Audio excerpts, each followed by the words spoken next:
Waouh! Bonjour à tous les Baïmboka. Donc, nous sommes vraiment très contents.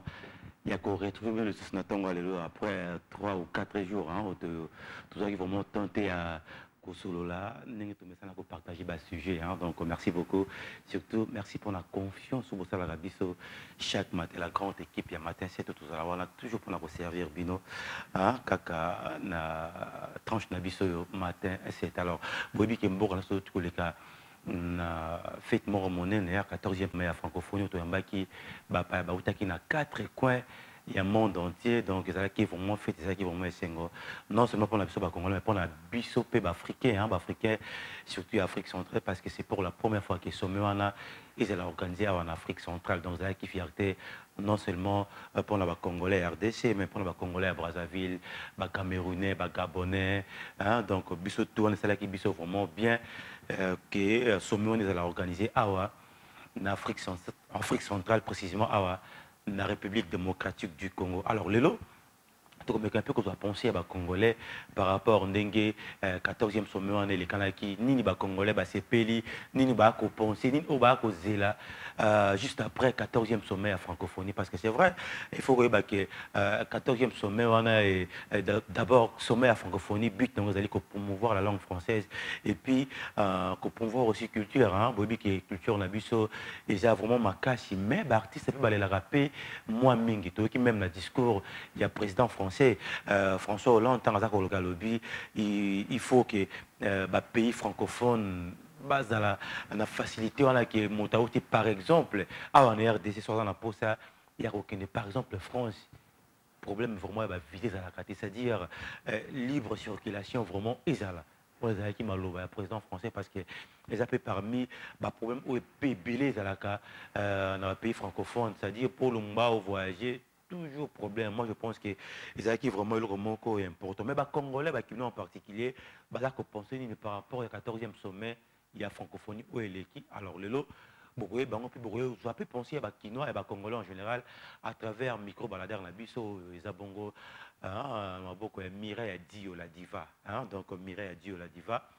On est allé charger les lots à Rolobi Sabaïmboka pour la moto, c'est-à-dire ce qu'on monier, qu'on hésité pesa yo makanisi nini oyo monaki ki en tout cas président makambo alobaki soit il a fallu baloba balobi te il a fallu basala basalite nini oyo bino bomoni pe nini oyo vraiment il marqué bino c'est-à-dire sur moni Mireille Dio la diva ko hésiter ko pesa yo makanisi le temps pour nangana remercier la grande équipe c'est-à-dire André Ndjeka on a téléqué Mafumbe mon frère André Ndjeka au Lelo c'est-à-dire dans la réalisation et puis Augustin Biamoto pour Evelyne Chibola, qui est encore Blanchard Candolo, donc la grande équipe. Augustin Bango, tout en la base donc ça dit que servir chaque matin parce que c'est vrai, francophonie, l'équipe, mais Baïmbo Capé, Bazana moi à dire, pour ne pas dire que France, et Rolomba, on a été pour la RDC. France et Rosara, vous n'êtes pas mais Congo peut Rosara et mais sauf qu'ils ont fait. Il y a un pays où on partage la langue française. Le roi de la parmi les pays où il a fallu tout ces pays-là. Mais il y a un mot à dire, toujours un mot à dire, mais avant tout, tous les Mireille a dit, la diva, tu as pensé à Baïmboka, c'est-à-dire que Monica a hormone, et les Arabes allaient belé, na inikin, boïbine, les Canara. Na peine peu de même. Pourquoi pas aussi na campus IEC bah camarades tout parce que nous vamos boter belle bobi nengni les camarades vous allez belle toi réfléchir ensemble parce que oyo beta c'était un intérêt général pour la baimboka pour monter na moto après ça va une contribution tu vois ce qu'on se prendre en charge par rapport au 14e sommet à francophonie parce qu'il faut tirer peu la leçon et ça c'est que les gars le roi mou pété oh tout le bamaki et le Obama qui a ma casse, tout le Obama qui a pété. Mais ce qui est vrai, il faut servir ce combat leçon pour que le lobby, en tout cas, étranger peut me soubattre la rapide en anglo, chose qui m'a béto bon c'est un le rôle là, le qui lobby photo ça la boue parce que c'est comme ça. C'est important que tu tires la leçon par rapport au 14e sommet à francophonie parce que l'image, il y a un beau côté comme partout. Le lot, partout dans le monde entier. Dans le monde entier. C'est-à-dire, la RDC, à travers sommet on est Salamaki. Et Barota la RDC. Mais avant tout, tous à la diva, tous à nous, moi, élément où André Ndiaye a proposé, puis tout coup, on a juste après, pour tous à la diva, Mireille Dio, toujours dans le matin, c'est André Ndiaye, ce qui est les mes après, vous proposez, puis tout juste après. Les forces gouvernementales et les rebelles congolais s'affrontent près des villages de Kibumba et Rugari dans l'est du pays. Des hélicoptères de la force de maintien de la paix de l'ONU ont dû intervenir pour protéger les civils. Dior sort de là, nouveau Luambo Makiagi, Congo mon pays, plus de 5 millions de morts à l'est de la DRC. Combien de vies, combien d'âmes d'innocents ont été ôtées à Chabunda, Walikale, des enfants ont été arrachés à l'air Garonne, d'autres violés. Les plus âgés sont envoyés au combat, beaucoup ne reviendront jamais. Trop cruel ces jours funestes à l'est de la DRC. Kagame fait semblant de jouer aux pompiers, c'est lui le pyromane.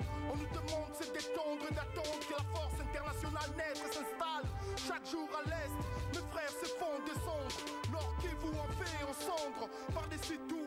Certains de nos compatriotes se transforment en traîtres et essayent de nous remettre entre le mail de nos anciens maîtres. Jusqu'à quand la RDC restera-t-il un fleuve de sang?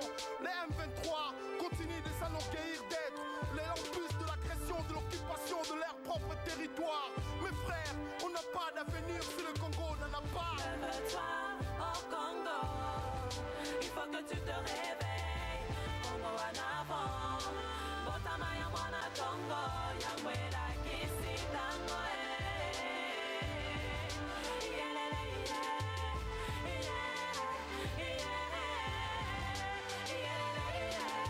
Après avoir morcelé les Soudans, la RDC est sur le mur de Tur. Ils veulent placer le Grand Congo sous la coupe du petit Rwanda.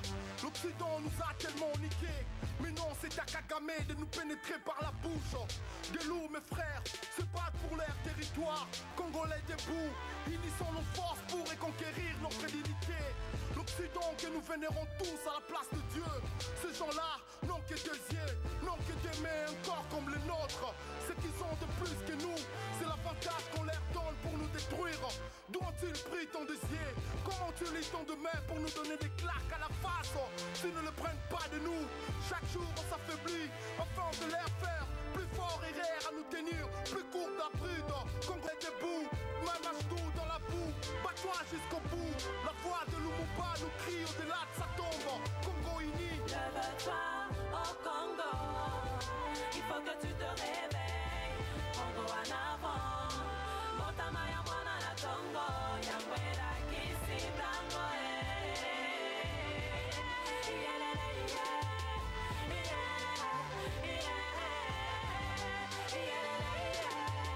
Quelqu'un l'a dit avant moi, et je ne crains pas de le répéter, que l'Afrique est le continent de la parole.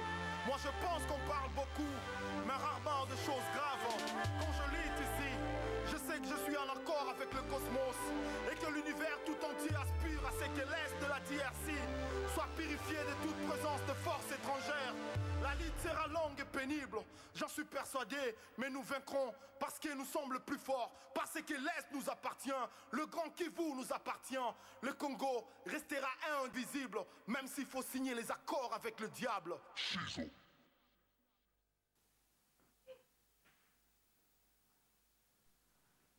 Merci beaucoup, hein? Merci André Ndiaye. Je pense que nous avons laissé bien là, Aimé Kitouba depuis quelque part. Hein. Tout ça, toujours qu'on construit le temps, tout ça. Mireille a dit, la diva, comment est-ce que la population va compenser par rapport au 14e sommet au Global, c'est-à-dire, il n'y a pas une importance immense. Il y a une importance parce que on est ma solo mais penser nini par rapport au 14e sommet à francophonie, si tout va bien, on dit que là, Mireille a dit la diva, Makanisia Baimboka.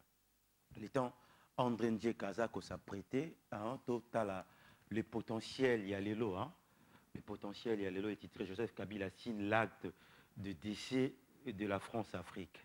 Donc, on les a titrés, il y a les lots, les potentiels.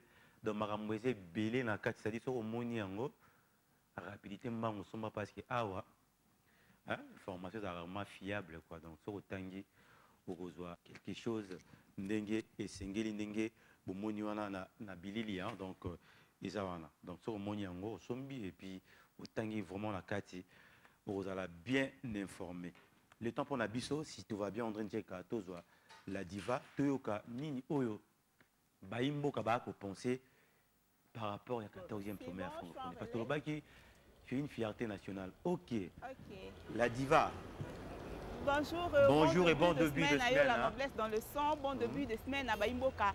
Nous surtout bon d'habitude à Tonga Lelo, c'est-à-dire après un long week-end, après le 14e sommet de la francophonie, tous allez souvent dans le cadre et matin 7 pour nous que sommes ici à ici na Baimboka. En tout cas, tout le plaisir est d'aller à Bisso pour tout analyser sur na Baimboka, na Tonga Lelo.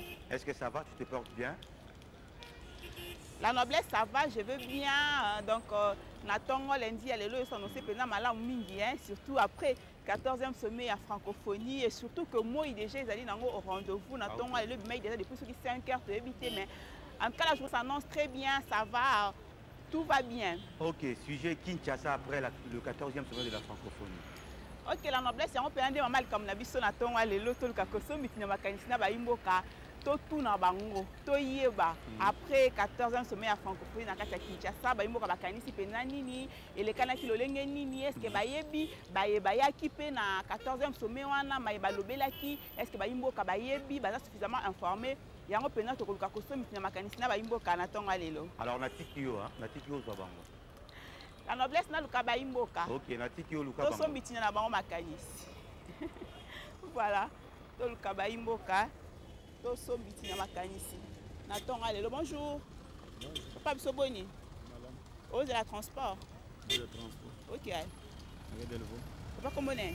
Non, jamais. Je vais tomber au Moussala to rendez-vous car. Moussala. Papa nangai du 12 au 14 na Katamboka na puis possiblement à na Kata Kinshasa non c'est pas ça. Bon, na Kinshasa tozaki sinon na francophonie. Elle est banda le 12 jusqu'à le 14. Mais sinon, on a assisté à un hôtel qui nous a éprouvé. Ah, ok. Nango kufai. Moi, na moro akufaki. Voilà, mes condoléances. Ça a âge ni? Ça a 10 ans. Abelaki? Abelaki, ce n'est qu'un jour après, comme ça, au Koufou. Quand nos sincères condoléances sont vraiment désolés, dans le moment où Boka Ezo, il y a 14e sommet francophonie, papa Zaki éprouvé. En tout cas, toutes nos condoléances. Merci vraiment. Voilà. Mais n'empêche que papa Zana moi idée. Bien qu'il papa Zaki éprouvé, mais quand même, il y a moi idée sur ce qui s'est passé. Zaki le Lengenini. Bon, tellement qu'il a éprouvé, il a eu mort et Sibit. Na lana bien selon comme tel tel na c'est là qui na condition au na lana avant que na zoa et malheur wana pour na francophonie selon ndenge et kama et pour na bon ça mboka ndenge to lingi ko ba lokota ya français et ya pas masolo et seulement mais na landi masolo peut comme tel na condition na qui éprouvé na zaki qui désolé mais pour nanga en personne na c'est là il est bien pour madame et le gandenge et le gandenge. Merci beaucoup papa. Vraiment merci. Voilà, Tokoba. Bonjour papa. Bonjour. Moi Boni. Madame. Qui m'est allé? Ezali non. Aux à transport. Ok. Na okende Petro Congo. Petro Congo aéro. Rendez-vous na mutu sala toni. Te rendez-vous. Rendez-vous moi komone. Kai Tulukoki Israël. Kai Tulukoki Israël. Monsieur Israël, 14e sommet il y a francophonie, c'est pendant qu'il y a un RDC, plus possiblement à Kinshasa, il y a une capitale de la francophonie. Et selon l'impression par rapport à 14e sommet. L'impression est tout à fait normale, bonne. Et l'équipe malam parce qu'on ne s'y attendait pas, mais tout le monde est surprise. Ils arrivent énorme. Il y a une félictation du président Kabila. Gouvernement na Batignon surtout professeur Nawej si je ne me trompe pas les noms Wazaki organisateur principal il y a francophonie pour na Kinshasa namoni makamio surtout l'équipe bien et surtout intervention il y a président de Tunisie vraiment ça m'a beaucoup plu. Thème général il y a 14 ans au Ezakini. Thème général bon c'est l'information il y a un thème général, mais c'est l'intervention du président oyo na bato nyonso to balekaki tomona bameka mingi kolobela sur makambo ya est ndenge ezoleka na nord Kivu kuna et puis na ndenge intervention ya président français alobaki sur à propos ya environnement oyo biso RDC toza victime en même temps na bapays nyonso to ezali na kati ya réseau ya francophonie basala nyonso to mpo bapromouvoir jeunesse oyo ya mokie na meka mokie koretenir yango. Moimboka Kinshasa après les 14e sommet de la francophonie olingi ezala olenge ni basoué na eza nini pour la ville province ya Kinshasa après 14e sommet francophonie. Mais moto nyonso soki azosala eloko aprétendaka toujours na eloko moko malamu biso ntango bayebisi biso ke sommet ya francophonie ezala 2 ans déjà tonda ozela tozosatendre ke barésolution bamakambo oyo nyonso tu bapays participant ya francophonie bazwi tosalela na lolenge nyonso tu oyo tomoni bamboka mosusu selon histoire baprendre biso après francophonie ezala na développement moko emeka moke kolanda na nsima donc que le peuple congolais aussi se retrouve. Merci Moimboka. Merci. Voilà. Tokoba Lukaba Imboka oza sur télé 7. Voilà. Tokoba Lukaba Imboka tosomitina makanisi. Bonjour Moimboka. Qui m'ezali? Qui est ça? Na me miso sac. Ah, on me ça ça pour na. Ah, na c'est pas la moyen de 2 kilo makasi. Des kilo tu. Ya solo. Et bon biloni na kati. Look, non, na witi na musala. Ah, so zonga ndako. Nazonga ndako. Moimboka kombo ne? Présent? Kombo na? Kombo Gast. Gast. Gast. Gast. Gaston. Oui, oui, même Gaston. Tu peux appeler même Gaston. Ok. Moimboka 14e sommet à francophonie ezaki na kati ya mboka na yo etenaki du 12 au 14 et ben impression na yo ezaki impression aucun changement na lolenge ni expliquer limoyela biso pena to comprendre nga nazomona mpona nga nazomona aucun changement nazomona ngo yo changement neti nini yo lingaki 14e sommet à francophonie est apporté. Ah non, il n'y a pas à dire en tout cas. Olanda qui peut discours, il y a différents présidents, différents intervenants au Bayaki, Olanda qui était. Nalanda ngote, naza ata nalanda ngote. Moimbo ka mabeli na oyo so mona na yango limwe leso peut comprendre et ba imbo ka pe ba olanda ba comprendre. Mboka eza biso te, mboka eza ya ba étranger. Biso ba mboka tozo kimba makasi na mboka na biso. Pona nga oyo na monaka. Poko kemba wana esila, isengeli ba sana bino nini, ba pesa bino nini. Ba memela bino diamant sur un plateau. Bino bomengo sur un plateau. Qu'est-ce qu'il faudrait vraiment que ça la première ba imbo rabo se retrouver bo se sentir à l'aise na kasa mboka na bino. Wana eza ka problème ya gouvernement na biso kaka. Eza ka problème ya gouvernement na biso. Eza ka problème ya gouvernement. À part ça, il n'y a pas d'autre chose. Merci Moimboka. Merci. Toko ba Emitibola. Amon pe papa na biso baza bonjour. Vous allez bien? Oh, bah, journée bimi lelo. Boté quand combien boy? Journée moto te ka 2000 francs. Ah, 2000 francs. Il y a 2000 ali, il y a 2400 pesos ali. C'est moins cher peine à combien? Il y a moins cher peine à combien? Il y a moins cher ça soit 1000 francs. Il y a solo. Mais journée biso ah ils atteignent vraiment le potentiel. Le potentiel les ali. Donc bilo bazaba journaliste à potentiel? Ouais. Potentiel les ali. Ah, on a habitué en groupe de presse les potentiels. Bah, à la langue Joseph Kabila signe l'acte de décès de la Franc-Afrique. Voilà. Moimboka 14e sommet à francophonie après. Nakasa mboka la bino plus possiblement à la Kinshasa bo mona lolenge ni. To mona lolenge ni bon. C'est bien ndenge ko marché te po boto si sango lobby. Totana no. Mikolo se ko leka ndenge ni. Ndenge ba lobeli ya démocratie ba tout wana. Tous la tout le monde a cité, ils la vraie ou bien au faux. Par ça bon. Na mo muso ko lobata. Mi ba journaux o ebimi lelo o ba titre la on peut la mi mingi ezali porter sur quoi? Ils ont porté ce discours à François Hollande, Kabila et on est ba komeli mingi surtout. Moimbo ka parmi ba intervenant qui na ni pena marqué que makasi na discours na ye. Deux personnes qui ont marqué le discours de François Hollande, le président de Tunisie. On m'a dit que le président de Tunisie a le Tunisie a le apesa exemple ya baprésident baleka na makambo etali ya nini nabosani makambo ya démocratie na makambo ya droit de l'homme surtout makambo azobeli trop ndenge yango wana. Merci beaucoup. Merci maman. Voilà. Donc bonjour papa. Ah papa qu'est-ce que neni ko? Moimbo kaboni. Papa nga to sol. Papa to sol ako. Si le sol na kama ina. Yo moi été hein. Moi été. Merci quand même. Voilà. Donc bah maman bien que balinga. Bonjour maman ya biso. Maman biso boni. To sol ako maman na ngai.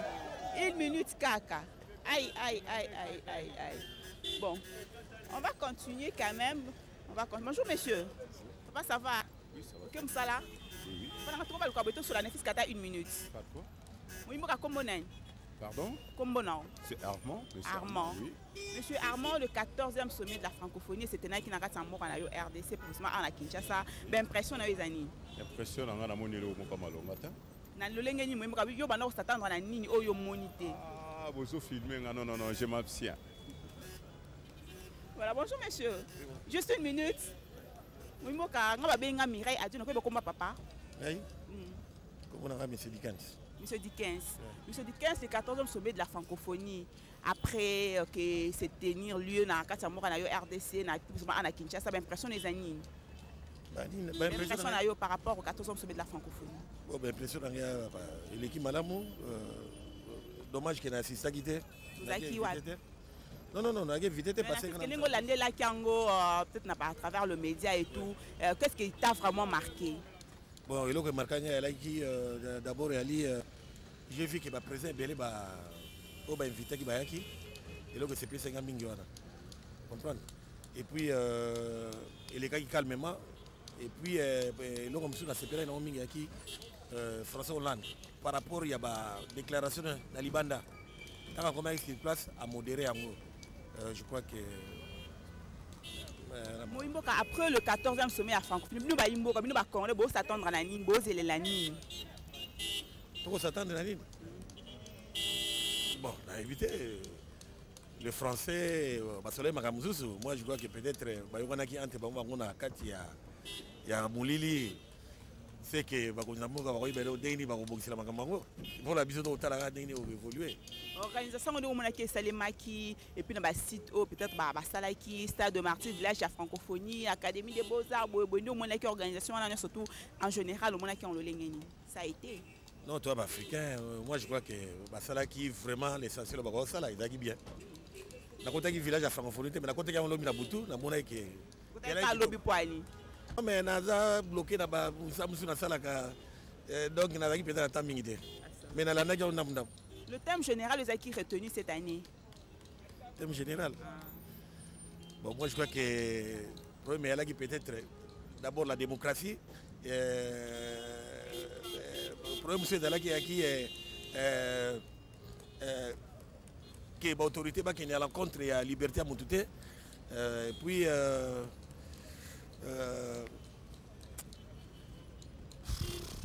c'est Kimi. Ah, et Kimi. Voilà, merci Moïmoka. Ok, merci. Voilà, on continue. Bonjour monsieur.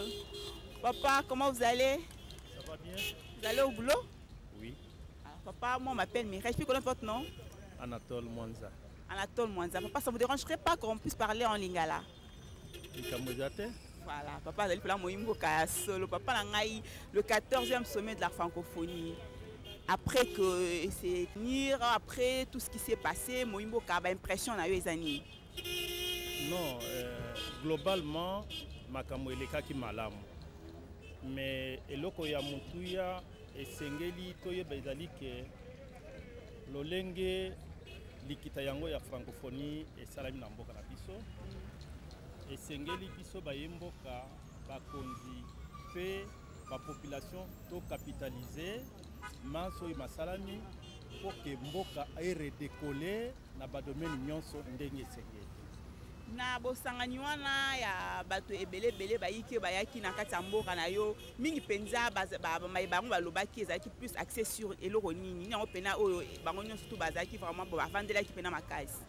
Bon, synthèse ya discours officiel oyo esalami ezalaki mingi 1 na makambo etali respect ya droit de l'homme, 2 na makambo etali respect ya démocratie, 3 na makambo etali respect ya opposition, et quatrièmement, je ne peux pas l'oublier, makambo oyo matali matata ezali na biso na ese ya mboka na biso. Voilà grosso modo mazalaki au centre ya préoccupation ya participants na sommet oyo. Na nyonso wana papa na ngai souhait na bino atake bayimboka ezali nini bomona na nyonso bango balobelaki wana bino atake ba congolais souhait na bino pene ezali nini?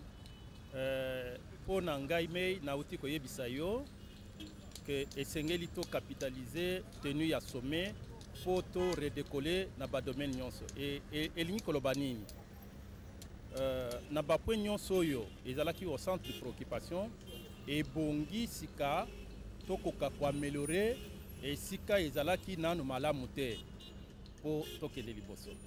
Merci beaucoup. Merci maman. Voilà. La noblesse dans le sang, la noblesse baimboka ba pesi makanisi na bango hein.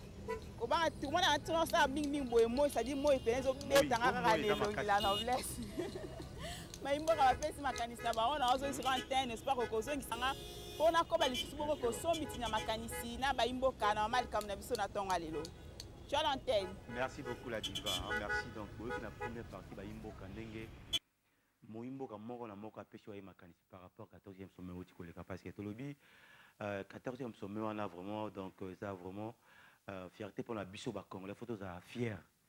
Tous à fier parce que c'est vrai ba te belé ba ndimagité que ba kokuta Kinshasa ndenge ba koti yango. C'est vrai tolobi te que makamutu aba na mboka na biso ezali bien. Ezala makamutu belé singeli to bongisa. Mais ce qui est vrai, tant que vous avez un singeli bapaya baya, bazon appelle à sangomoro ya bien. Parce que c'est important. Parce que l'élo image ya mboka na côté comme na monde entier. Batum sou bande penser que na RDC ara banzete, ara ba makaku te ba comprendre que non, il y a des gens ils ont na bateau baza ba ko réfléchir, ils appellent na banzela, ils appellent na beauté nango parce que partout ils sont bon, partout ils sont bon. Même si au Brésil, au Brésil, à bidonville et aller. Même si au États-Unis, même la France, partout, ils allaient. Pour dire que c'est la réalité na biso PAWA, na RDC. Ce qui est vrai, la biso ba Congolais parce que ni magi ango. Ni magi ango et yawa, ils ont organisé awa. Ils ont vraiment fierté parce que l'histoire dans le monde entier est kotikala. Parce qu'après, événement, les cas depuis les années 70, c'est-à-dire le combat à Ali Foreman, tout ce qui est sous événement à Boété. Comment le président Baouta, le monde entier, la grande personnalité Baya, Kota Labino, c'est ça qui est vraiment honneur.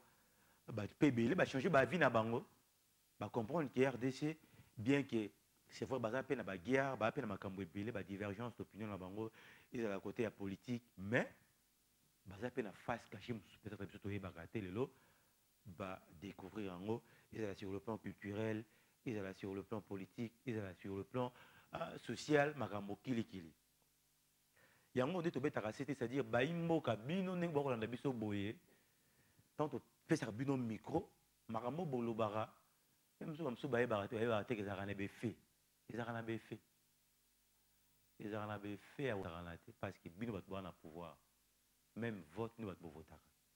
C'est pourquoi bon monde a été repéré nos micro pour monter dans monter après ça y est mécanicien. Ni au hasard qu'on pensait. Parce que le poteau après la pluie vient le beau temps.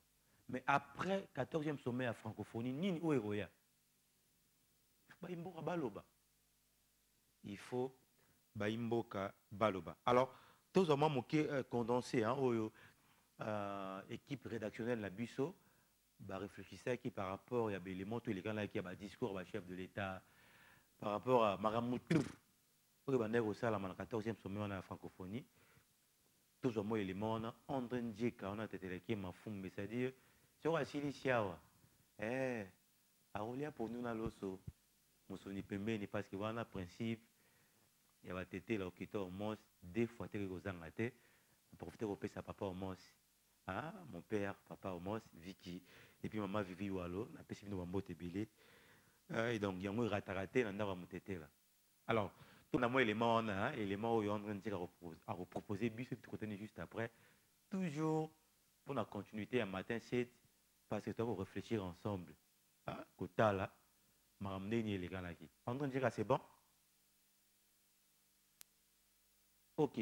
Les temps en train de dire que ça prêtait, hein, étudiant, tu es unique, c'est simple, donc c'est-à-dire numéro affiché. Parce que moi, on dirait que vous allez hein, moi, on dirait que vous allez c'est la episode testo Kismat Songoro, hein, Kismat Songoro. Bon, c'est bien parce que yo vraiment tout le monde a que la francophonie vous dans la stade des martyrs, c'est-à-dire au Yambaki biso vraiment n'engé sengeli des fois Kismat Songoro. Bon, c'est bien si vous allez parce que yo za métis. Moi, j'ai la francophonie, Serge na pointe des fois.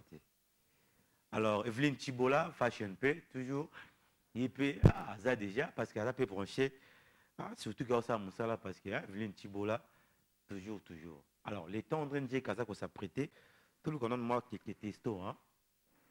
Moi, quelques testos, parce qu'il y a un premier tribunal qui est samedi à 8h30, c'est-à-dire, on était égalité pour l'année, vraiment, c'est-à-dire, francophonie, la stade des martyrs, parce que ma solo à week-end, c'est la tenue républicaine, tout ça, Yohana. Hein? C'est-à-dire samedi à 8h30 pour rater. Et puis 19h30, na dimanche à 11h, au monde à Homos, tout la tenue républicaine, tout ça, Yohana à terrain. Bon, mon année, ni ba Congolais, ba Lobaki. Puis en bios, ni les réunions qui qu'on a, mais awa, n'a pas imbo. Quand on dit que c'est bon, ok, ça qu'on s'apprêtait, hein. Tout le temps, on a battesto bandeko, ba Congolais et belé, ba ébi francophonie, et ba tout n'a pas à vie, il y a population. Quand c'est un mot ça, on déjà, il y a un mireille à dire dans le terrain, pour vous que la militaire est autour pour tuer les Congolais. Bon, pour un village francophone, c'est la machine à des martyrs. Bako Bouka Yango, ceux qui est Sili, tout Bako Tika Yango. Nous avons une question, donc merci. C'est Joël Mobali. Il y a Impoli. Ok.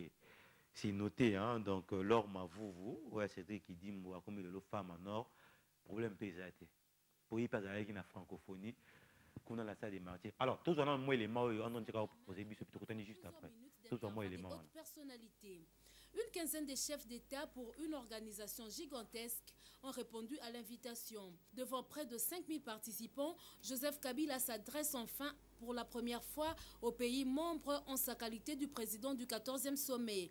Il met l'accent sur la langue française qui dit être facteur d'unité. Nous sommes une communauté qui porte des valeurs, déclare Kabila.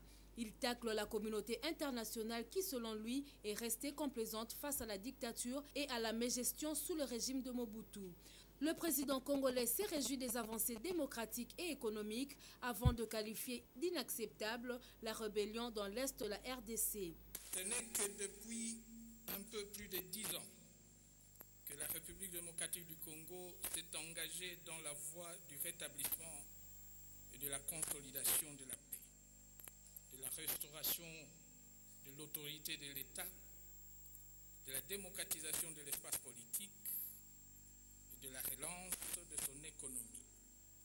Une œuvre de longue haleine, un processus particulièrement exigeant. Autre discours très attendu, celui du président français. Contrairement aux propos très durs tenus par Hollande sous l'état de la démocratie en RDC, le chef de l'État français a été mesuré. Il s'est surtout interdit de donner des leçons, faisant par contre des propositions. François Hollande a noté 4 priorités. La première, la lutte contre le réchauffement climatique. Il propose la création d'une organisation internationale pour l'environnement dont le siège se trouverait en Afrique. Autre priorité, les échanges entre chercheurs, étudiants ou artistes avec des facilités dans l'octroi des visas.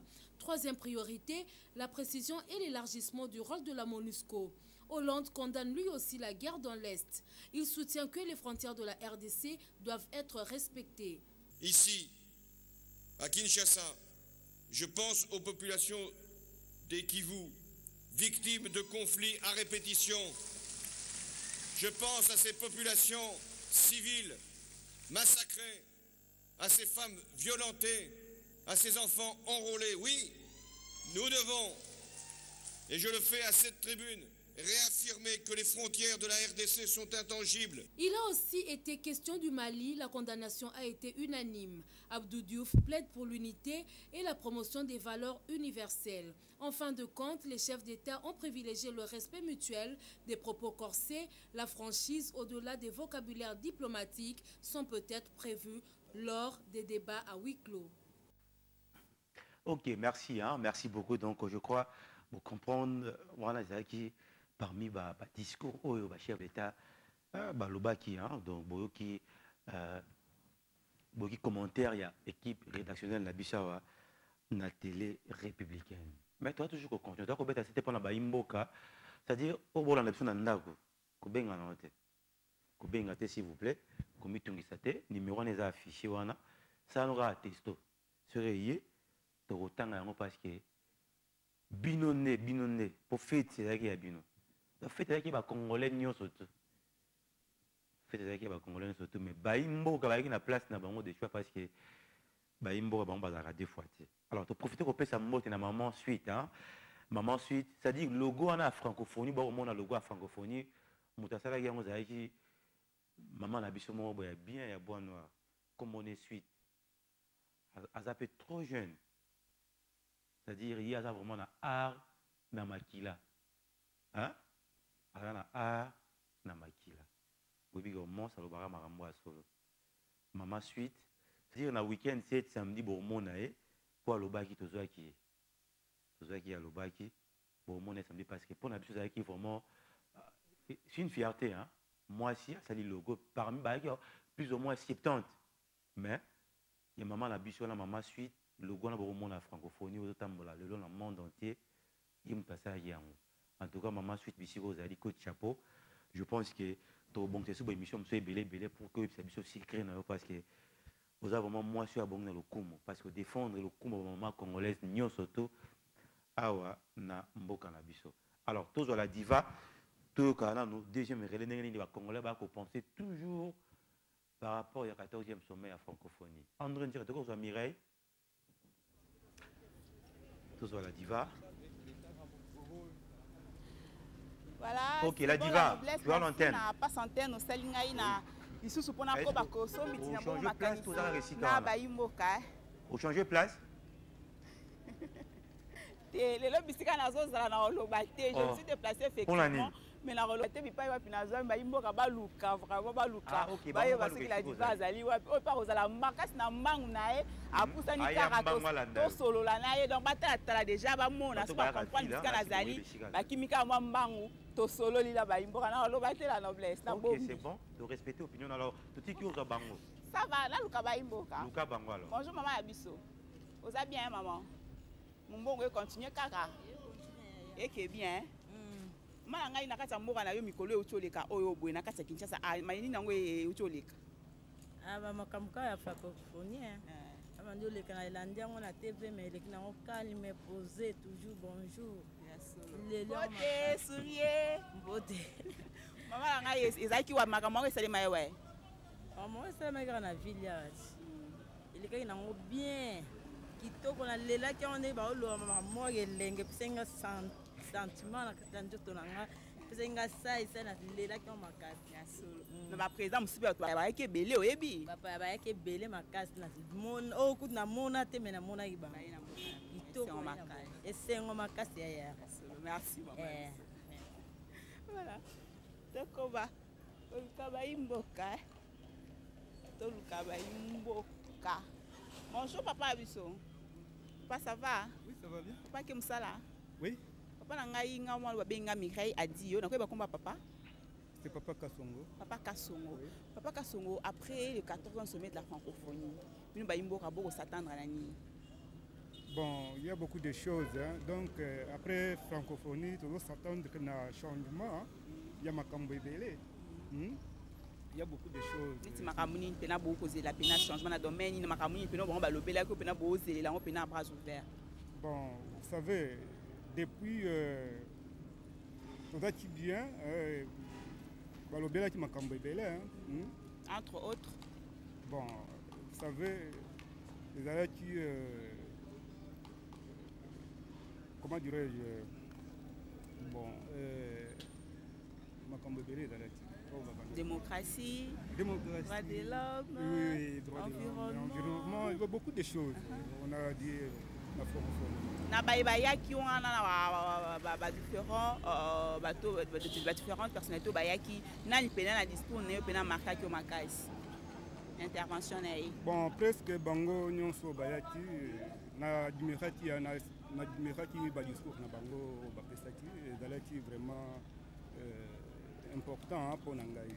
Organisation on monaki ne babongisaki makambo nyonso et c'est passé pendant ndenge moko malamu pena bino ba congolais lelo boza satisfait boza fier na yango. Vraiment organisation ezalaki vraiment intacte, impeccable. Donc même bango moko ba invité au bayaki ba mona dit que oui accueil ezalaki très très chaleureux. Merci papa. Vraiment bien passé. Merci. Merci. Tokoba koluka lala bilanga bilango ekomo kauke. Bonjour. Moimbo kato solat.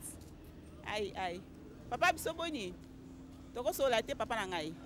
Na retard mama. Papa na ngai 1 minute kaka. Solo boni toko solo la. Francophonie kaka papa na ngai eleki na mboka na yo ba impression na ezani. Ngai sikoyo nazalaki na place ya musala na koyeba ndenge nini makambo ndenge eleka tozo yoka kaka. Ebandaki du 12 au 14, c'est-à-dire le 12, le 13, le 14. Mikola na somisa tu yolandia te loro mako tozalika na musala. Nazalaki na musala na poste musala tozapi na television te meto zo yoka na baloba baninga na ndingo wango ba yebisi wana ndingo zo kaka biyoka na oyoka keleka na ndeni. Mais makambo tout d'abord eleki nango moi bien eleki nango bien calmement. Loko to sepela ngo yango ande loko to boya ke ba désordre ezala te na mboka na biso to lingi ba désordre te makambo zo tambola nango bien ndinga na yebeli eza nango bien tina ya 14 semaines wa francophonie tina nango pena organisation internationale francophonie ezala penzani tina nango ezala ni tina nango ipare bo omoni ke biso ba muso to tanga na biso mingi te zo comprendre mama to tanga mingi te na ndingi to yogili me information na baninga na biso ke no francophonie ela kisi ke net biso na makambo etali français toza soki na toza na deuxième tour ya koyeba français na monde donc pays na biso eza deuxième pays na koyeba français par rapport ya bapays mosusu nde loko tozolandela yango nde yango wana zo comprendre mais eza nango na problème te na makambo etali ko boye na boye eza nango te nga namoni ke makambo nyonso eleki nango calmement sans problème toza na biso bien nde yango sikoyo namoni ke bai korelever nga na poste ya mosala sikoyo nazokende nanga nde ndako 3 jours na musala ebele bosaka bongo bokoti 3 jours mosu akoti to moto lokola ngai donc nazalaka na kaka ngai moko sans repos kotalaka kaka banda nakotaka vendredi samedi dimanche lelo lundi nakomokende nda kotalaka vous êtes très fatigué en tout cas totiko ke maman bonjour maman merci beaucoup voilà tokoba koluka baimboka oza recherche vraiment la recherche ya baimboka bonjour on a tout sur la matin 7. Matin 7, on a sur télé 7. Francophonie, ben impression na yo. Après que se tenir, en cas ça mort là yo, ben impression les années. Non, l'équipe bien. Et l'équipe n'a très bien. Donc l'équipe bien pendant notre félicité Raïs. Dans l'organisation à moyen qui prend la francophonie en tout cas c'est bon. Donc rien à dire quoi. Par rapport à l'intervention, il y a différentes personnalités qui papa a vraiment satisfait. D'accord, je suis d'accord. D'accord, pendant le président tout, bango tout va répondre à l'invitation soit François Hollande, soit bango tout nous va en tout cas, les stations sont bango tout, donc c'est bon. Papa n'a pas de Congolais beaucoup zelani après ces 14 ans sommet de la francophonie, beaucoup s'attendre vraiment à nani. Nous s'attendre à makambo na discours ba lobby wana, na discours ba lobby wana. Ba lobby la kimi nini? Olanda ki yango mama, là yango François Hollande lo baki yango pona lo baki wana.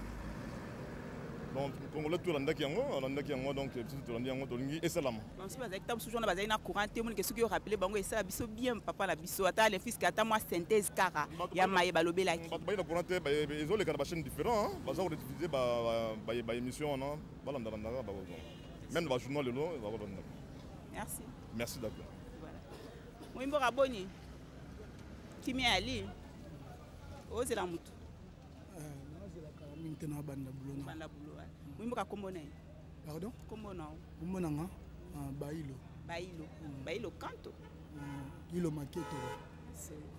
Mwimbo ka 14 sommet à francophonie et salima ki na kasa mboka na yo ba impression na yani. Bon. Toyoka kaka baroya. si tovandi tozeli bango baye namoni bagenda kosola bango na bango kuna ntina ya boyei na bango wana mpenza ezalaki nini yanga mpenza na kipabe makambo na bango te parce que namonaka kaka défaut de charge défaut de charge sundeni moyimboka défaut de charge lisusu ngam na yebiso explique biso eza nango important te etali nango bino te to eza nini bon mpo na nga vraiment nalandelaki yango te yango namoni ke défaut de charge parce que mpo na nga sans avantage quoi na mai nyonso balobelaki wana donc eloko oyo eintéressé yo na baintervention ya président na biso François Hollande baprésident tunisien badélégué wana nyonso bayaki elobeli eloko te wana kote wana ndokomi mais na félicité président na biso M. Joseph Kabila na ndenge ayambi bapaya minene bongo na niva mboka oyo ti mingi bazali na mposa koya te mais so baye mpo baconseiller bainsistaki bango te fo boya kaka baye basoli bango na bango alors bazwani baye basololi bango na bango bamosusu mpe bazwani banini bazongi siko bino bakinois bino bacongolais bozela nini bo bango basi baki na bango katonsement mpe esesalemi nango eleki siko bino bokosatandre na nini bon biso tokosepela mpo soki ndenge bayaki awa bazwili mpe peuple solution ya bavie sociale na makambo ebele wana tokosepela mais so défaut de charge na mbutu alors toregrete makasi ouais défaut de charge mbutu merci Maïmboka non les Congolais non voilà spécial quoi voilà donc on va bonjour papa Bisso papa to sur la cour 1 minute papa est en retard voilà bonjour papa donc sur la 1 minute Maïmboka boni un charisme wana charisme ebele badotema croise lora maboko oloba te ozela moto nde oza na kanda mapeso méchant na ntongo na kanda na moto te ndenge na oka charisme na okaka na charisme makasi yo ndo moni yango me nga vraimen na miyebaka te so nazala na charisme oyimboka kombono na ye kombo na fiston 14 ans sema francophonie okoyebisa biso ndenge oyo mondaki masolo yango eleka na ndenge nini bon eleki nango bien malgré piaka vraiment nde bomaki piaka eza babiloko bongo ifo circulation ya mbongo etambola na mboka mais bambongo wana piaka nde mpo balobaki bon batika bayimboka bavakeli bango na baoccupation na bango mais piaka sundeni te moi babiloko wana bango oyo baza na bamoyen na bango batiaka provision deya na palais donc okobeza ata une semaine na palais bofandi na bino donc bango kuna baza te mais il faut batala mpe mpasi ya baninga misusu bato nyonso tu bakoka na nde mo te ko donc nalobi na sensi ya ndenge wana moyimboka ntina ya sommet wana ya francophonie ezalaka mpenza nini mpona sommet ya francophonie ntina nango mpena ezalaka nini mpo nini bato bafo basangana ntina nango mpena ezalaka nini bon tomonaki mpona nini bato fale basangana mpona basala réunion ya makambo etali eza mpe te kaka pays na biso te bapays ebele banda okende comme neti biso mpe awa na capitale to wana esengo mais quelque part na este kuna baninga baolela bibembe na bato oyo bayaki wana estce na mai bango basololaki babetaki mpe mwa sete na likambo etali bandeko na biso ya este na mai bango bato bayaki badiscours na bango batenaki na rencontre na bango wana estce babetaki mpe sete na likambo etali bandeko na biso baza na este bon mopanzi ya biso te ma toza na problème ya courant moyen mpoma kolanda yango ezalaki na bacomo mpe mo baradio ezalaka nango bon nga vraimen azwaki ntan kolanda yango te piaka kamaka esiki na eka na piaka kaka ifale mbongo bafuta bafonctionnaire mouvement mbongo ezala mpo makambo elekanga bien merci fiston merci voilà ai tokoba nayebi te so mama kondima koloba mpe mama na biso boni mama tosolako bamama bakimaka kaka nango aza na mposa aloba maître a délégué ce qu'on doit maître vraiment bonjour maître bonjour au délégué pour ce que l'on a pour ça vous êtes sur Télé 7 ok moi maître bon maître nani en lingala ou en français en lingala c'est mieux ok allons-y maître tu vas combat maître Michel moi là-bas Maître Michel, le 14e sommet de la francophonie et c'est le mec qui n'a qu'à s'embouquer dans le RDC d'impression des années. Bon, sans s'occuper de tout ce qu'il y a eu comme superflu ou quota la macamounion à côté et tout ça, oh, il faut plus s'intéresser, Bisso, c'est ce qui s'est dit là-dedans. Qu'est-ce qu'il y a eu comme proposition? La proposition ezalaki nini? Ma proposition oyo évolué mingi francophonie sikoyo il faut elongwa seulement aspect culturel, aspect que Batubakutana kaka dans les villes et comme un peu plus économique aussi et viser aussi développement na environnement. C'est un peu sur ça que Bisso il faut total un peu. Maintenant que Congo toko exercer présidence il y a francophonie je crois pendant 2 ans. Par rapport à l'axe OEP Samiwana, qu'est-ce que Bisso Congo toko sala pona tokende liboso pona esimba pona biloko wana ezala réaliser correctement. C'est ça le problème. C'est ça qu'il faut qu'on suive. Ce n'est pas autre chose. C'est pas autre chose. Les superflus, Hollande, Kabila et tout ça, non. Mais regardons d'abord, il faut qu'on monte aux francophonie, c'est une organisation internationale. Internationale, ça suppose quoi? Ça suppose que, pas seulement sur le Congo, mais ils ont là tout le monde entier. Le monde entier par rapport à ces pays qui sont à l'intérieur. Donc c'est un peu ça. Regardons plus par rapport à l'environnement, le développement, et puis un peu d'économie. Bien sûr, la politique n'est pas exclue, mais regardons ces axes-là d'abord. Par rapport à l'intervention, il y a bateau quelqu'un qui peut intervenir dans le discours na bango au péné marqué qui était péné que oui mais au bango ba lobeli péné yango des biso to bande ko s'attendre na yango. Oui, je commencerai par le discours du président français François Hollande à Zalaki Claire. Il y a pour expliquer que francophonie a fait ma proposition. D'ailleurs, même pour vous les dames, je vais plus loin. Il a proposé que, je crois, l'année prochaine, il y aura des assises des femmes francophones. C'est maintenant qu'il faut commencer à réfléchir sur ça. Il ne faut pas attendre 2 mois avant l'organisation et que le Congo commence à voir ce qu'ils devront faire. Non, ça c'est un. Deuxièmement, discours il y a le président sénégalais, il était intéressant. Le président tunisien et sans oublier notre président aussi, qui lui est resté plus un peu dans un aspect quota à ce qui se passe plus chez nous, ce qu'on doit faire et tout le reste. Tu vois, c'est un peu ça quoi. Et d'une manière générale, Baimbo Katoyo Bakelo Boza vraiment satisfait après 14 ans de première francophonie et c'était Naki et le Baimbo Kabuza vraiment satisfait. Non, on est content d'une chose. On a Batamboka. D'abord, si la ville était sale à 100%, aujourd'hui, on peut dire qu'on a quand même nettoyé la ville. Moi, j'ai un seul souhait. Continuons dans cet élan. Qu'on ne s'arrête pas. Pour la francophonie, aussi les Liwana. Non. C'est qu'au Bisso, il faut tout continuer. Tu vois, au petit côté, on a commencé. Tout ça, biloko belé comme moi propre aujourd'hui. Aujourd'hui, dans la rue, il y a moins dans les accès, dans les artères principaux. Banzela, principal Anzela, il n'y a pas trop de saleté. Il y en a quand même pas trop. Si on continue comme ça, qu'on se donne 2 ans, les choses vont évoluer positivement.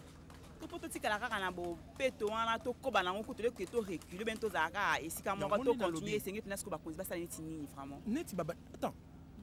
Et là, tu vas yebi mi bazane na mauvaise foi. Est-ce que mutatinda ki bango basala biloko basali wana? Biso totinda ki bango non, eux même ont pris conscience, ils ont fait.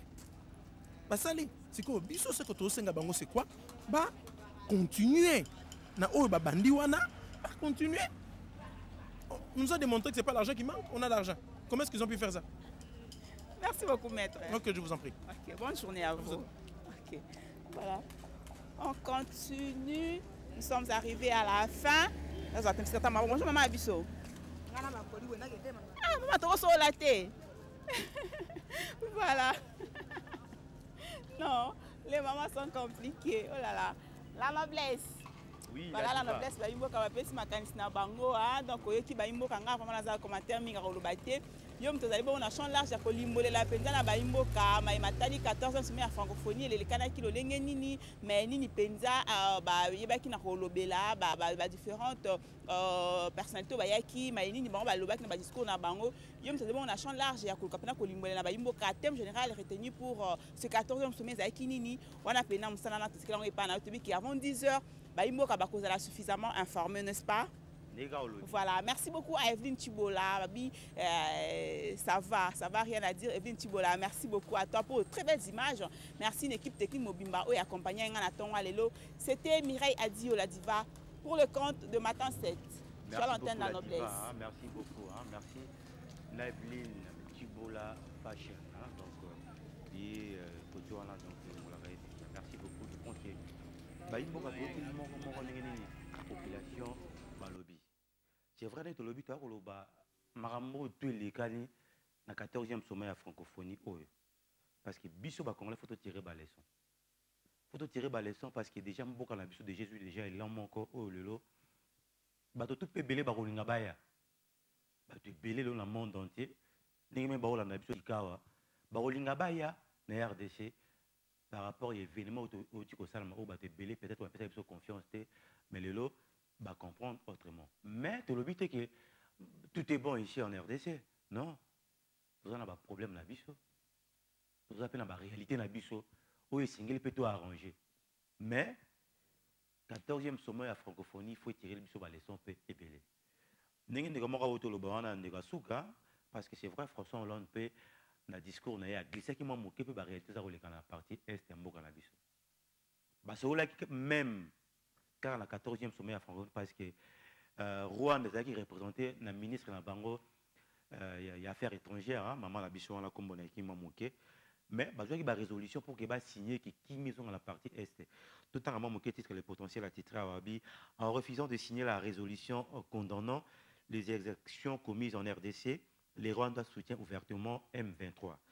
Au terme du 14e sommet de la francophonie, la République démocratique, la résolution appelant le Conseil de sécurité des Nations Unies à adopter des sanctions ciblées contre tous les responsables des exactions commises dans l'Est de la République démocratique du Congo, a été votée à l'unanimité par tous les pays membres, à l'exception du Rwanda qui a émis la réserve. C'est-à-dire, on a biso là dans la bango mais autant ils a pas maramo ba résolution bazwaki pour que qui maison dans la partie est ba tout ba signer na bango mais ba voisin ba boy ko tia mokoloto c'est-à-dire signature na bango ba c'est réservé tout se poser ba question parce que le lobby 14e sommet à francophonie il faut tirer ba leçon et belé pour que lobby tout quoi paix na ba piège musuto parce que soué à congolais tout ça que tout dans la kimia respect à droit de l'homme ezala ba massacre aux autres ça m'a pas pambesi là et ça soué na biso mais c'est vrai depuis que il ça m'a pas na biso mais ça peut na ba pays mususu c'est-à-dire par rapport à la francophonie ba pays membre mususu au ba carte ya francophonie mais ba ça peut ko appuyer ben civique baza pe ko appuyer bato mususu baza na makanisi ya mabe yango pe bo mona ke ba congolais des fois tu as côté melango pour que après sommet oyo tout monde a ba fruit c'est-à-dire ba résultat moko ya bien au congolais revendre ba lobby non c'est vrai sommet oyo et apporter les biso quelque chose c'est vrai bande comme mususu na relais na Mireille a dit ba tunaki thème aux qui retenu pour l'année aux nini. Parce que chaque année, après 2 ans, tant au 14e, tant au sommet à francophonie, ça la maca, il y a toujours un thème mort de la précis pour qu'il va débattre sur Yango pour retrouver la solution sur le plan mondial. Notamment, la tour thème qui retenait Zaki Bongo, les enjeux environnementaux et économiques face à la gouvernance mondiale. Donc, vous avez qui thème, vous avez qui retenir pour l'année Oyo, surtout dans le 14e sommet où Salamaki Awa. La République démocratique du Congo. Mais avant que tu continues, quand tu as un testo, mais il faut que tu aies une mission, parce que c'est important. Même dans la réalité, non, c'est-à-dire qu'il faut vraiment sensibiliser pour que l'importance de la francophonie, mais la grande mission de la francophonie est promouvoir la langue française et la diversité culturelle et linguistique. Promouvoir la paix autour souhaité qu'ils ont dans la partie est, hein? La démocratie et les droits de l'homme, parce que c'est vrai, né dans le bac ne bandelike, mboka tout en magambo belé, magamba bien zali, il y a ma bé zali, mais tant que c'était il y a ma bé, il faut tout raisonner par rapport au 14e sommet à francophonie n'engel lobami, ils ont même na bapaya pour que tout le monde a une solution il y a na makambo oyo ba congolais ba rolela tongo midi pour notamment le respect à droit de l'homme et démocratie to bité que démocratie égalité pour ba tebele ba comprendre ba to mabe démocratie ezali. Mais sauf que, moi, mon lili pe ezali, et si que mon lili ezali, tu tiens moi lumière. Tu tiens moi lumière, mais ça souhait va Congolais tout. Mais tout le but est que la démocratie ezali parce que même dans pays oyo, un pays développé, même dans pays dans la poto, tout le monde a Syrie. Bon, on va faire que la démocratie, mais beaucoup de fois, on me dit pour dire que la démocratie, mais il y a des problèmes. De même pour l'ambo en abisso, ils ont souhaité que beaucoup de fois au salama. Mais ce qui est vrai, ils ont souhaité qui met à l'aise et qui respecte les droits de l'homme, ils allaient respecter. But parmi les missions, il y a francophonie. Hein? Ils ont pu appuyer l'éducation, la formation, l'enseignement supérieur et la recherche. Et développer la coopération au service du développement durable et de solidarité. On est allé parmi les missions, il y a francophonie, ou peut-être qui na comité d'organisation qui tente de vulgariser la population pour que parce que Baïmboka, tout ça qui lobby la salle des martyrs. Nassibino n'est pas raté. C'est-à-dire samedi à 8h30, l'année week-end, c'est trop comprendre parce que biso, tout le monde toujours Baïmboka. Parce que c'est une importance immense. Balobaki, est-ce que vous comprenez qu'il faut vraiment francophonie yango? Non, nous sommes réunis qui na salle des martyrs. On a salle des martyrs parce que pour nous, on a l'attaque tenue républicaine. On a l'attaque tenue républicaine parce que costume, l'attaque un modèle. Mais il a fallu qu'on montre la noblesse dans le sang. Il y a la tenue républicaine. On a pas mort la cima. Pour tout le monde, alors on a on a tina butu. Bon, moi idée. Oui, il faut attendre à testo. Il faut attendre à testo na baimboka parce que beaucoup moins mingi. Mais avant l'attendre ngo André Ndjeka, hein, moi ndé moment moké, tout aux juste après, tout temps à testo na bino.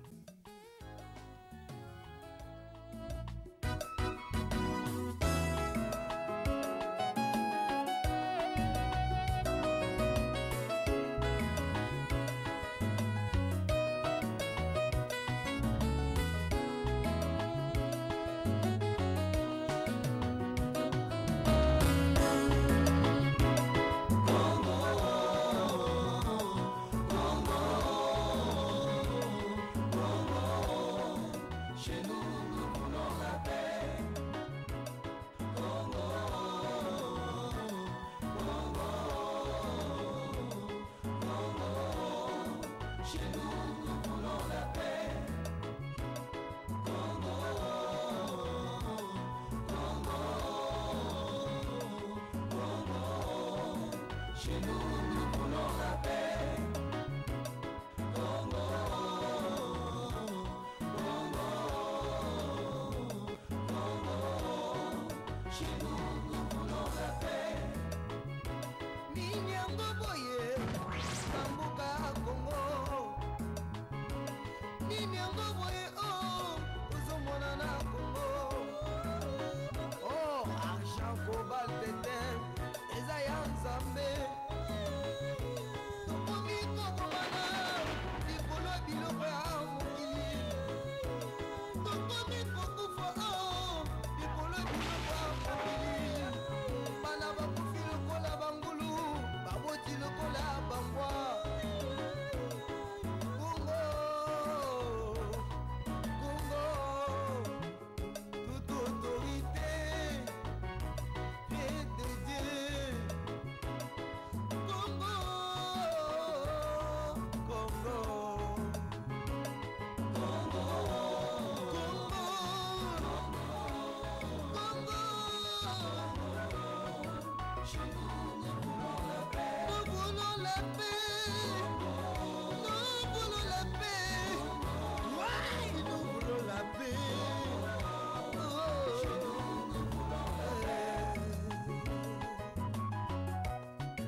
Totanga solution ikeleve sanisite bakena bazonga c'est pour la Congo eloko nini Congolais asala po nyokoma o Congo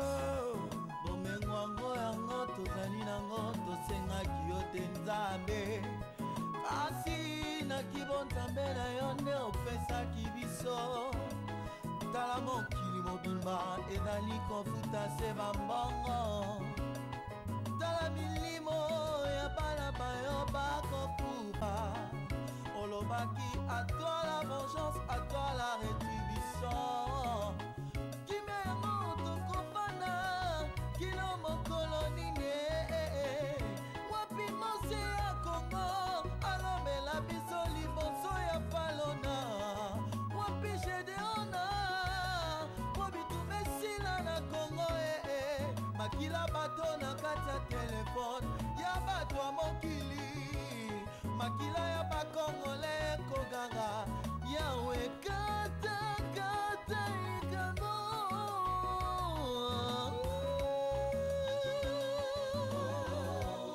nous réclamons la paix seulement la paix pas plus Seigneur oh Dieu vivant nous réclamons la paix oh ton Seigneur qui vient de yo. Chez nous, nous voulons la paix. Sikitiko sana, kilio na kilio, tuko na tafuta kimya na Kongo.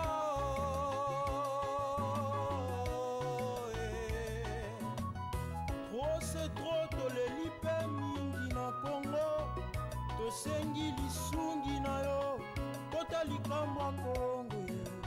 Makila ekata kotanga lobali lobali oko kime ekota na mboka Kongo yawe kota likambo Kongo sauve honneur ya Kongo lokumu Yosua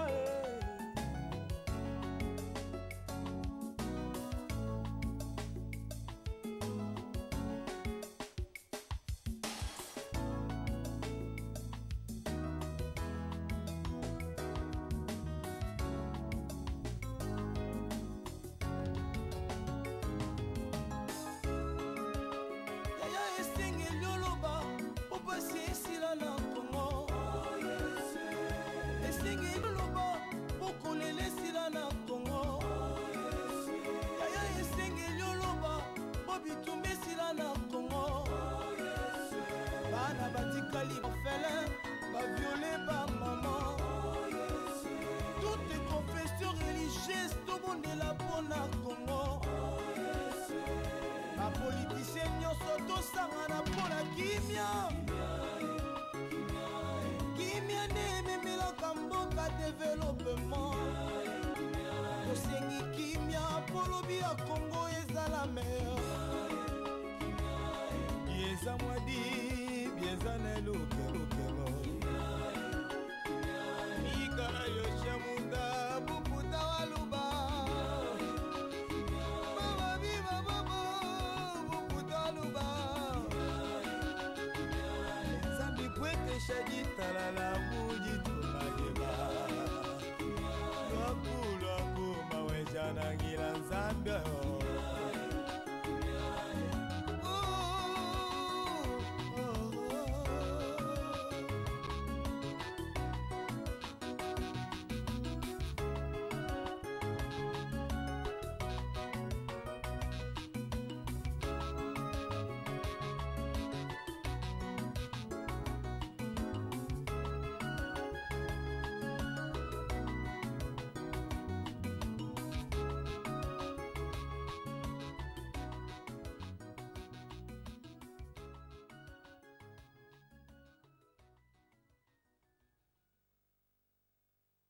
Merci André Ndjeka. Donc, souhait à Congolais, tout Kimia et Zonga, Namboka Congo. Bonjour, journaliste.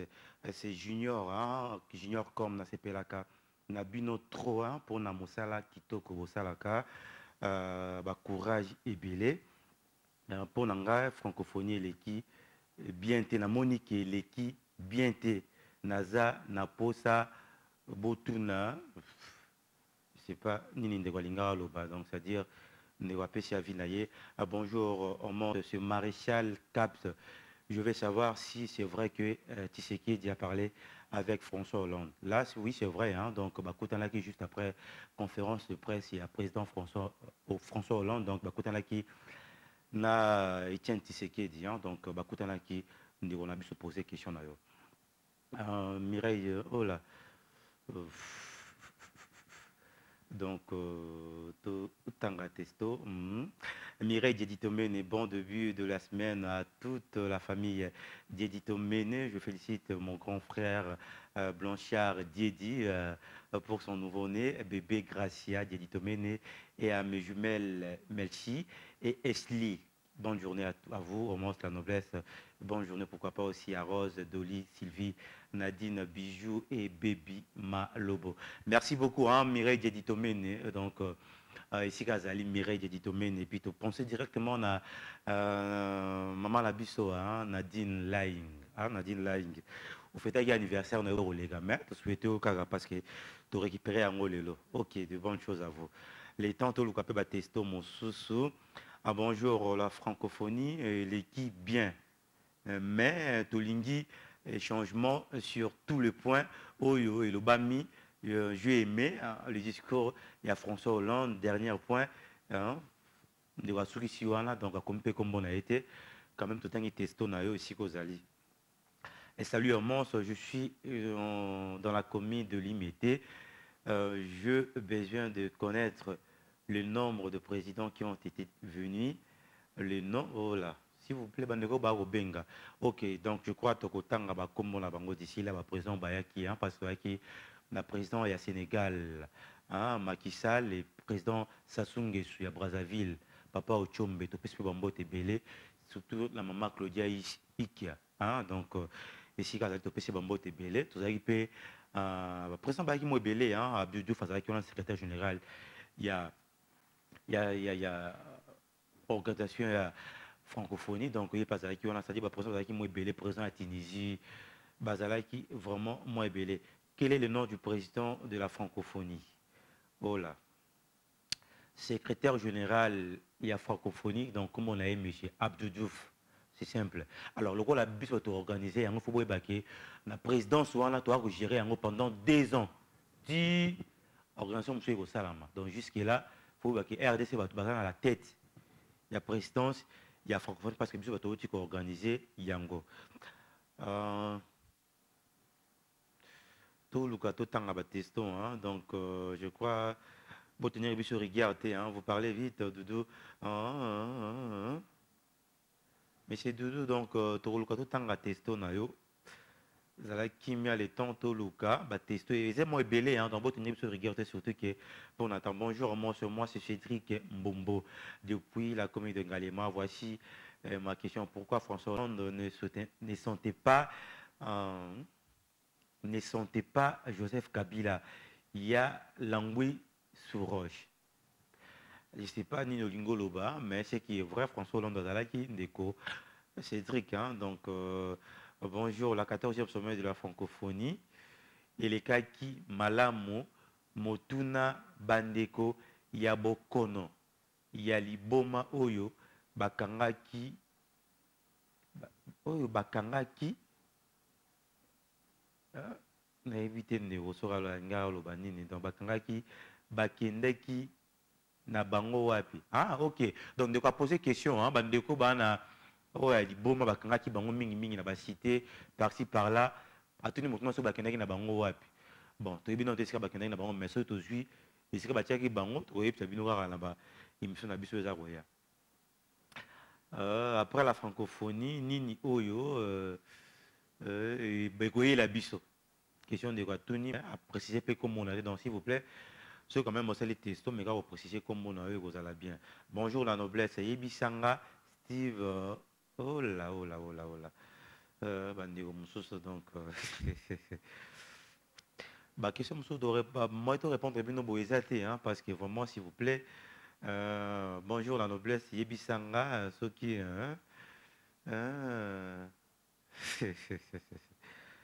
C'est compliqué pour les Baïmboka, donc, tout continuer, Koluka, Batesto, hein, ou Bandego Basali. Bonjour, matin 7, c'est Gaylor, pouvez-vous énumérer le DT?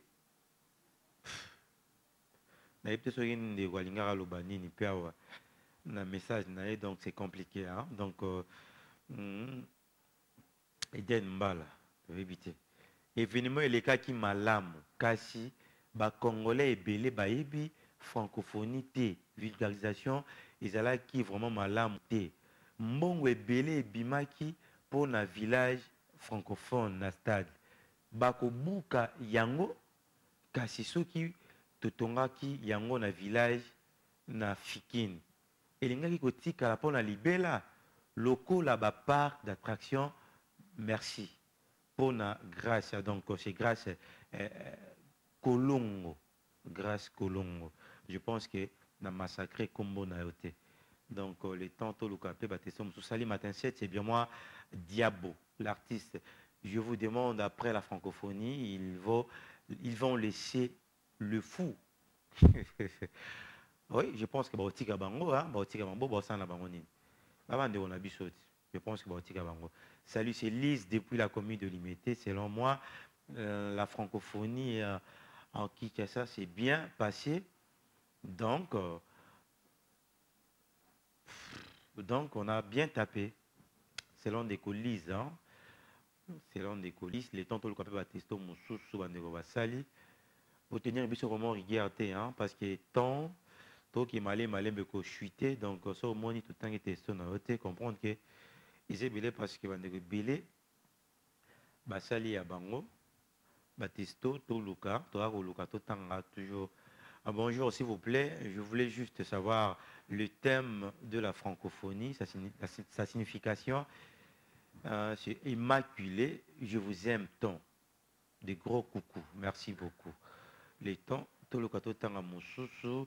Bonjour, matin 7, Nalingi Naeba, Soki village, ya francophonie, Eko, Kangama, Tangonini, Jessinza ou les Mola.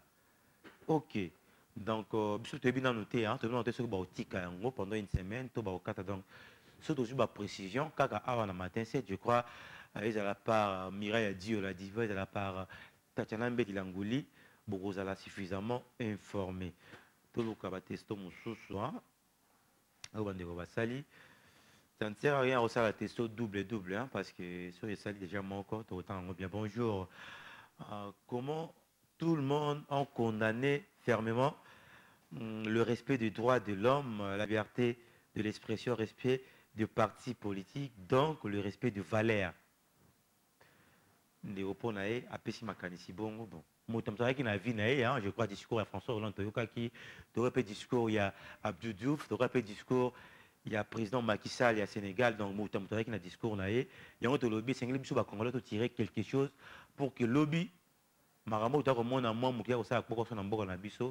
ils ont raté. Bonjour messieurs, pourquoi souvent vous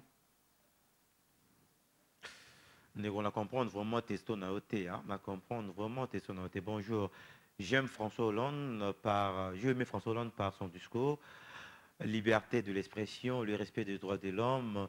Je t'ai satisfait, Arnold depuis Kintambo. Ok, merci beaucoup Arnold. Donc pour Arnold, là, satisfait pour le discours à François Hollande, donc il y a un peu l'issue monté. Salut, c'est Reddy Boss Bousengo. Est-ce que village francophonie bako kanga yango ou bako tia yango bako transférer yango na Fikine? En tout cas, toujours dans précision donc c'est toujours la précision. Donc Sabino toujours awa na matin 7. C'est Erjit Kabamba. Quel est le sujet la francophonie? Merci. Voilà. Donc, nous avons un thème, thème, il y a francophonie sur les akini, qui thème, où les akini retenu, donc, la perle, j'ai mis ma mogo. C'est bon, on a l'information lingala. J'ai mis ma mogo. Donc, thème, aux akini retenu, la francophonie, donc, les enjeux environnementaux et économiques face aux gouvernances mondiales. Donc, il y a des akini thème, aux akini retenu, la 14e sommet à francophonie, on a vu seulement la classe que bosse en ante parce que l'examen d'état peut que on ne sait jamais. Tout le cas tout en testo Moussoussou. Donc salut, c'est Pauline, non? C'est Pauline. Je vais savoir où était le premier jusqu'à au 13e sommet de la francophonie. Ok. Donc Charline Tossi. Parce que pour le bel on a journée de la rédaction. Hein? Donc, à la gouvernance mondiale, ok, donc je crois Tokozongeleango, d'un moment à l'autre. Je vais savoir le nombre de présidents et l'importance, le but de la francophonie, toujours immaculé. Hein? Merci beaucoup, la noblesse, j'attends. Ok, je crois que tout est le Bango à Tolobi. Tempo qui est retenu pour l'année au 14e sommet à francophonie. Il y a le 14e sommet à francophonie. Et c'est là qui bongo les enjeux environnementaux et économiques face à la gouvernance mondiale. Donc, il y a des qui thèmes qui est retenu le 14e sommet Oyo et Salami et Panabiso. Pendant que nous avons bit topé mission il y a francophonie. Mission il y a francophonie bit d'abord promouvoir la langue française et la diversité culturelle et linguistique. C'est-à-dire on les a parmi but il y a francophonie topé mission il y a francophonie et ça la marque chaque année, chaque après 10 ans. Hein. Après 10 ans, on a un pays où Bango va ponaka. Promouvoir la paix, la démocratie et les droits de l'homme. On les a parmi les valeurs, toute la mission de la francophonie. C'est aussi appuyer l'éducation, la formation dans l'enseignement supérieur et la recherche, et puis le développement de coopération au service du développement durable et de solidarité. Donc, on les a parmi les missions, la grande mission, il y a francophonie.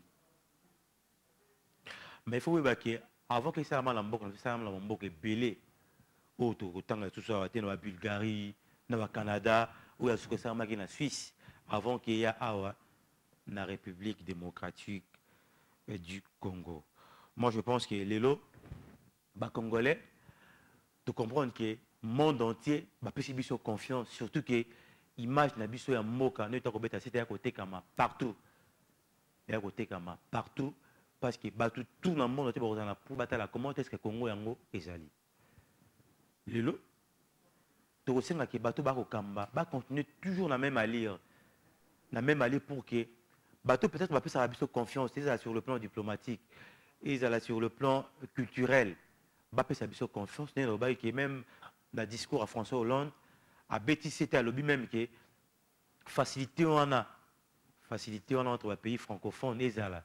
C'est-à-dire même que visa pour qu'il y ait un visa pour qu'il y ait un et ça. C'est-à-dire que ça a visa la facilité pour promouvoir toujours culture parce que l'échange culturel oblige.